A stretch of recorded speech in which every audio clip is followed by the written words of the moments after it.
যারা বঙ্গবন্ধুর পক্ষে তারা বঙ্গবন্ধুর মূর্তি ভাঙে। এই বঙ্গবন্ধুর সৈনিকরা, এবার আমি তোমাদেরকে ডাক দেব, বঙ্গবন্ধুর সম্মান রক্ষা করার ডাক।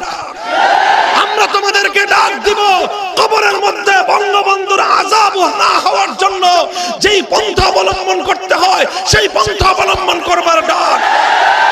আমরা ডাক দেব বঙ্গবন্ধুর কন্যা শেখ হাসিনাকে ঘুম থেকে জাগ্রত করবার ডাক।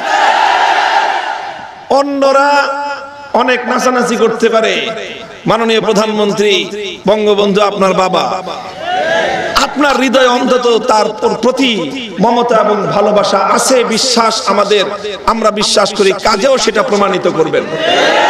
যদি আপনি এভাবেই মসজিদের শহরে বঙ্গবন্ধুর মূর্তি বানান, প্রমাণ হবে আপনি মুখে বঙ্গবন্ধুর মহব্বত এবং ভালোবাসা আন্তরিকতার দাবি করলেও আপনি কাজের দ্বারা বঙ্গবন্ধুর 1 নম্বর শত্রুতে প্রমাণিত।